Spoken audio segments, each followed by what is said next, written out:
ఒక ఊరిని ఆడుతూ చూడబోయినాం. ఇది బాగాతాలు ఆడుతున్నప్పుడు మేము చూడబోయేటోళ్ళం. అందరికీ వేషాలు ఏర్పాటు చేసి ఆ ఆట పాటలన్నీ నేర్పించిండు అబ్బసారి. చూడబోయేటప్పుడు వాళ్ళని చూసి కొంతవరకు నేర్చుకున్నాం. కొమ్ము సోమయ్య మా పొరగాలకు అందరినీ దగ్గరికి కూర్చుకొని వాళ్ళ కాంచి నేర్పిండి ఆయనే గురువే ఆయన మాకు. మా చిన్నమామల విలువ చూసేది ఏది ఊళ్ళో ప్రజలు. ఆ భర్త చూస్తే జనం ఏమి అబ్బా దేవుడు వస్తుండు బయలుదేరే దేవుడు అని అనేది, కొబ్బరికాయలు కొట్టేది, పూజలు చేసేది. ఆనాడు ఈ గుణితాలు మొత్తం అస్త్రం పౌడు వచ్చిన దాకా చెప్పింది ఆయనే. భాగవతం మొదలు పెట్టి మళ్ళీ ఆడిపించింది కూడా ఆయనే. ఇప్పుడు భాగవతం అంటే ఎక్కువ కావసుండే కాట ఆడినామంటే ట్రాక్టర్లు ఎక్కడెక్కడ గూడాల చుట్టుపక్కల గూడాల నుంచి వీళ్ళ మంది తరలి వచ్చేది. ఇంకా 6 రోజులకి ఈ రోజులు చాలా మార్పు వచ్చింది. ఇప్పుడు ఆట ఆడితే కనీసం 200 మంది రాకుండా కాబట్టి ఎటువంటి భాగవతం నేర్వాలని ప్రతి ఒక్క భాగవతం నేర్చేది ఆడి ఎగురుకుంటా గజ్జలు కట్టుకొని ఆ విధంగా బ్రహ్మాండంగా ఆడుకుంటా ఆఖరి బ్రహ్మంగారి కథ కూడా బ్రహ్మాండంగా 5 రోజుల కథ చెప్పిన. బొచ్చటి జనం అంటే సందు లేకుండా మధ్యలో తాళాలు తీసుకొని మేము పక్కన వేషాలు వేసుకొని వస్తే మా వేషాల కాడికి కూడా ఉరికొచ్చేది. ఇక్కడిది ఊరై కూడు కూసేది. అప్పుడు ప్రతిదీ రామాయణం వేసినామంటే చిరుత రామాయణం పొలాలలో కూడా అయ్యే పాటలు పాడుకుంటూ నాట్లు వేసేది. మల్లన్న చరిత్ర కనీసం 30 వేషాలు ఉంటాయి. ఆడేషాలు మొగేషాలు 30 ఉంటాయి. తెల్లాడుతుంది, పొద్దు మొదలు పెడితే తెల్లారు పొద్దు కొంగ చేపలు వేసి తెల్లంటా కూర్చునేది. ఇక నేను శివుని పాత్ర కట్టినా అనుకో, ఆడ గుంపులో కూర్చున్న వాళ్ళు శవం పోయేది. ఇప్పుడు ఆ మల్లన్న చరిత్ర కూడా నేర్చుకుని కొంచెం మంది తక్కువ అయింది. దీంట్లో ఏమో ఆధారం లేదు కదా, అందుకోసం ఆటలు మరుగున పడ్డట్టు నిమిషం కొట్టుకుంటా పలాంటి అని చెప్తే వచ్చిన వాళ్ళకు వచ్చింది, విద్య రాని వాళ్ళకు రాని. నేను చదవలేదండి, చదవకున్నా ఎందుకంటే నాకు నోటికి అప్పింది. ఆట పోయింది, కథ ఇన్నోళ్ళు పోయింది, చెప్పిన వాళ్ళు పోయిండ్రు. నాకు ఎందుకంటే ఈ దాటి చదవాలంటే ఆ దాటి తాళ మధ్య ఎత్తేయకుండా మంచిగా కలుపుతా వాస్తవంగా. కనీసం ఒక చిన్న పాత్ర తీసుకున్నాను నేను. ఆ రంగస్థలంలో సురభి నాటకం వాళ్ళకు కూడా నేను పోయి హార్మోన్ వాయించుకుంటూ తర్వాత వాళ్ళతో చిన్న వేషం వేసుకుంటూ కూడా నేను కళ నడిపించిన. ఆ వయసు అప్పుడు దాదాపు 18 ఏళ్ళు ఉంది. నాకు అప్పుడు 8 సంవత్సరాలు ఉంటాయి. అప్పుడు పెద్దవాళ్ళు భాగవతాలు వేస్తుండే బుడ్రాయి దగ్గర. 25-30 వరకు నడిచింది. దానికి బంద్ చేసినాం. 40-50 ఏళ్ళు అవుతుంది వాళ్ళ పాతోళ్ళు ఆడిపోయి. ఇక ఆ తర్వాత మేము ఆడుతున్నాము. ఇక మేము కూడా బంద్ చేసేప్పుడు 30 ఏళ్ళ. నేను పెరిగి పెద్ద అయ్యేసరికి వాటి ఆదరణ లేకుండా కనుమరుగు అయిపోయినాయి. అప్పటి గురువైనటువంటి కావటికూరి కలిశాను. నేను కూడా భాగవతం నేర్చుకున్నాను. శ్రీదేవి నాటకం వేశాము. అందులో నా పాత్ర శంకరుడు జంగమే వేశాను. మొత్తానికి నా కళ నెరవేరింది.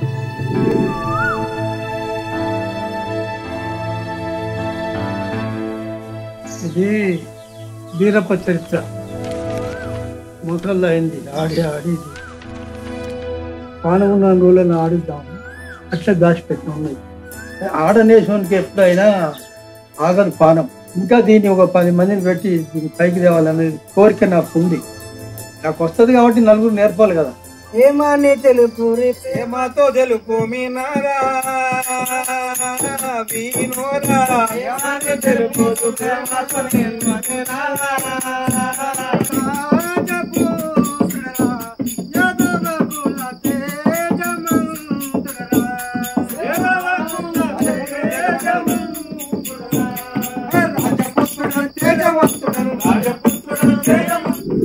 నేనే బ్రహ్మణనాదుడను రా ముజ్జగముల నేను ముదముతో ఎలి చరించదరా కామక్రోధములు కడకు నేజిమియు ఇమహి జనులను ఇక పాలించదా.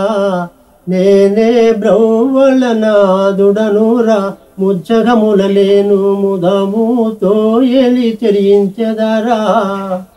ఇటుకద శ్రీరాములు అంటే ఒక బెస్ట్ ఆయన పోయేవాడు. ఆయనకు రామాయణం అంటే మహాపిచ్చి.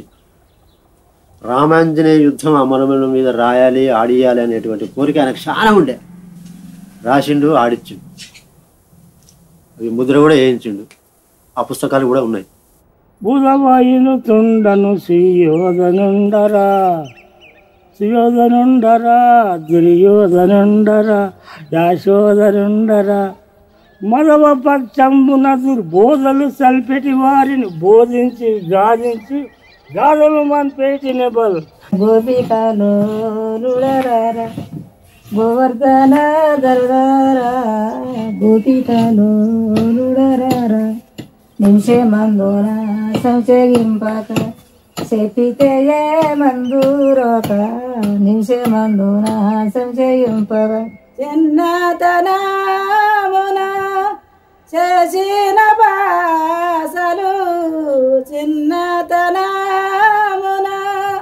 చేసిన బాసలు అప్పుడే మరచితివా ఓ నా ప్రియ అప్పుడే మరచితివా ఓ నా ప్రియ చక్కని నీ కురులు చిక్కులు పాడినయి చక్కని నీ కురులు చిక్కులు పాడినయి ఎక్కడి వాడరా ఓ నా ప్రియ ఎక్కడి వాడరా ఓ నా ప్రియ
ఈ వేషాలు కట్టుకుంటూ నాటకాలు వేస్తూ మేకప్లు ధరించుకొని మేము స్త్రీ పాత్ర వేసేవాడిని నేను.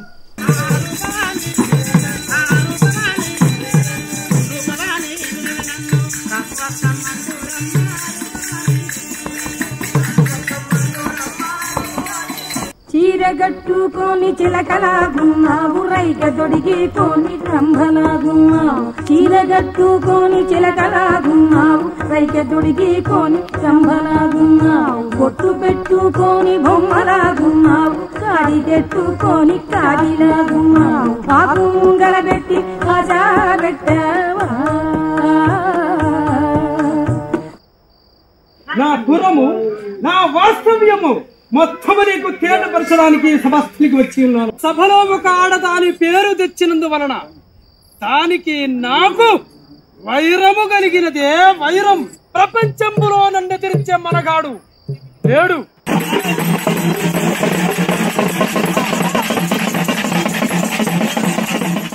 సంగేశము అప్పుడు జోరుగా ఆడేది. ఈ బాబు ఇప్పుడు శాతం అయితే లేదు, దమ్ము తాగుతలేదు, ఇప్పుడు కడతలేను వేసి నేను బంద్ చేసిన, నడుస్తలేదు ఇప్పుడు నాది.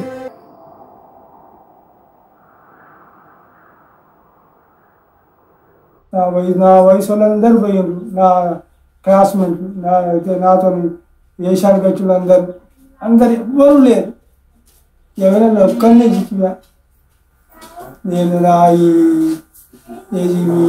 నా ఏజ్ చూసి నాకు ఇంత వయసు వచ్చి 85 సంవత్సరాలు నేను పుట్టింది స్వతంత్ర సమరం అంటే జర్మనీ యుద్ధం అప్పుడు జర్మనీ యుద్ధం హీరోషీమా నాగసాని మీద బాంబులు పడ్డది పుట్టి నేను నాకు ఇంతవరకు నేను చదువుతానేమన్నా అయితే తెలుగులో వస్తుంది చదువుతున్నా వస్తున్నా కానీ ఇప్పుడంతా మర్చిపోతే అయిపోయింది. జయము జయము అనుకున్న జయ సంవత్సరం అందున జనగాము సమీపంబున జరిగెను యశంతపురమున జగమంతా స్వీజంబున జాము రాత్రి సమయము సోమవారం అను రోజు సుధపాడ్య మందున పెద్దవాన గురుసెను.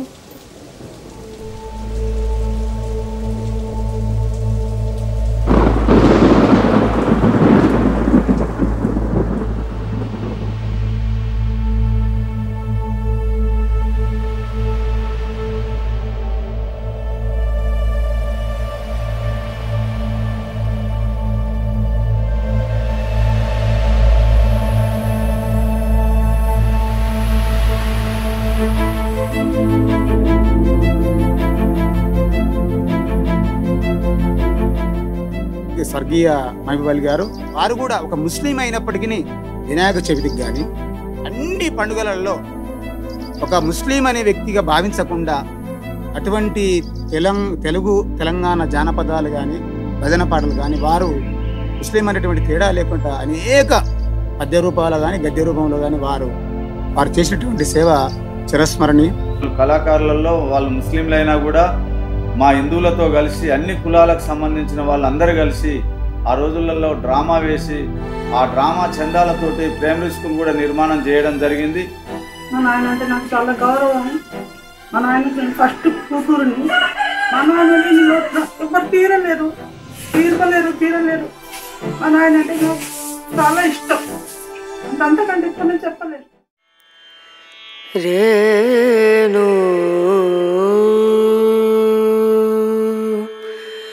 రనా రనా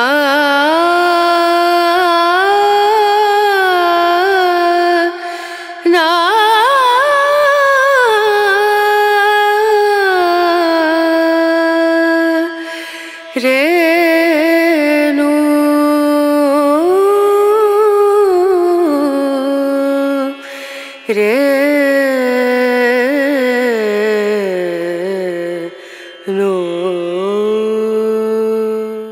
అనేక యక్షగానాలు, వీధి భాగవతాలు, చిందు భాగవతాలు అనేక కళారూపాలను ప్రదర్శిస్తూనే ఉన్నారు. అయినప్పటికీ నేటి కళాకారుల యొక్క పరిస్థితి ఏంటంటే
పంచుకొని ఇల్లు కట్టుకున్నా, ఏదును కొనుక్కున్నా అనే ఆశలు ఏం లేవు మాకు. అప్పుడైనా జీవనం వ్యవసాయంతో, ఇప్పుడైనా జీవనం వ్యవసాయంతో. మేము డబ్బులు పెట్టి ఆట ఆడి 10 రూపాయలు ఇవ్వాలి 20 రూపాయలు ఇవ్వాలని మేము డబ్బులకు ఆశపడి ఆడలేదు. మేము ఎప్పుడు సంఘ సేవకులు చేసినట్టే చేసినాం కానీ ఒకరికి అపరాధం చేసే పనులు అది ఏం చేయలేదు. మేము యూత్ క్లబ్ నిర్మించుకున్నాం. ఇప్పటికి కూడా సంఘ సేవ మాకు హ్యాండిక్యాప్ సంఘం ఉంది. ఆ సంఘ సేవ కూడా చేస్తూనే ఉన్నాయి.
రూపాలను ఒకసారి మనం పరికించి చూసినట్టయితే నాటి కళల్లో ఉన్నటువంటి సామెతలు కానీ ఒక ఉద్బోధ కానీ ఒక విషయం కానీ ప్రతిదీ కూడా నేటి సమాజానికి అక్కిరొచ్చే ప్రతి అంశం ప్రతి అడుగడుగునా కూడా మనం వెతికి చూసుకోవాల్సిన అవసరం మనకు నేటి యువతరం పైన నేటి సమాజానికి అందరికి కూడా ప్రతి ఒక్కరికి కూడా అది అవసరమైనటువంటి బాధ్యత బరువు. ఖచ్చితంగా అలాంటి కళారూపాలను మనం మరుగున పడిపోయినట్టయితే నేటి సమాజం అంధకారంలో పోవాల్సిందే, అంధవిహీనులం కావాల్సిందే. కాబట్టి ఖచ్చితంగా నేటి యువతరం అటువంటి కళారూపాలను ఆదరించి ఆ కళల్లో ఉన్నటువంటి సారాంశాన్ని తెలుసుకొని నేటి ప్రగతి వైపు పయనించాల్సినటువంటి అవసరం మనకు.